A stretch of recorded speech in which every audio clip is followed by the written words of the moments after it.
Hello guys, so naghahanap ka ba ng pang-enhance ng photo or picture? So meron tayo ditong bagong website na pwede nating magamit ng libre.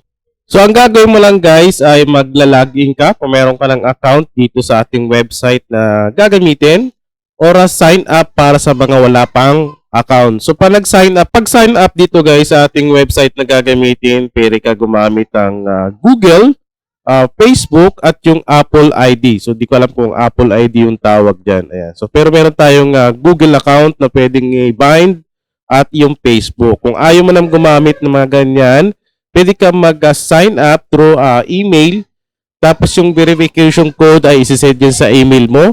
At mag-create ka syempre ng password mo para pa nag-login ka, meron kang gagamitin.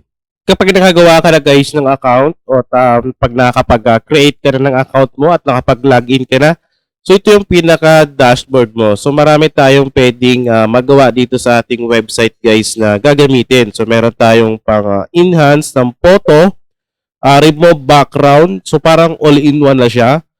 Ayan, AI background watermark remover, face cutout, AI portrait, AI art generator, AI face swap, product collage, ayan, AI shadows, pwede ka mag-edit ng photo retouch, white background, compress image, crop image, blur background, image upscaler, JPEG converter, bulk removal. Maganda to guys para sa mga merong digital product, di ba? Yung bulk removal na yan. Tapos image to text, meron din sila. Text enhancer. Maganda rito guys pag merong nagpapa-scan sa inyo at gusto nila ipa-print. Kumbaga parang palinawin lang kahit papano. Mga gamit nyo yan. Meron din tayong portrait editing, enhanced portrait. So ito yung malabo na pwede mong palinawin kahit papano. Yan, colorize photo, ID photo maker, restore old photos, sharpen image, at yung portrait background. So marami siyang pwedeng gawin guys dito sa ating website na to. So pwede siya magamit sa Windows or Mac. Tapos pwede rin siya sa Android and iOS. So pwede siya sa cellphone. Yan, so gagawin nyo guys, punta lang kayo ng Play Store or App Store, i-search nyo lang yung PicWish. Ayan. So, pwede nyo siya magamit yung cellphone nyo. Pag sa computer naman, Windows or Mac, install lang nyo. Tapos, download nyo lang. Tapos, install nyo lang sa computer nyo. Okay, so sa pricing naman tayo guys, meron tayong free plan. So, pwede ka gumamit ng PicWish na libre. So, mag-sign in or mag-sign up ka lang.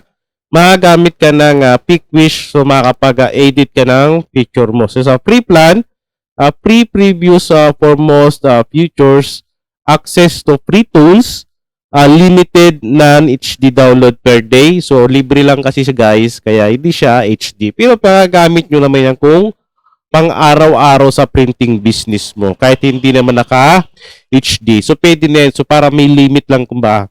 Sa isang araw, kumbaga parang 5 or 10 lang ata na feature yung pwede. So, pwede na rin yan kasi libre naman, di ba?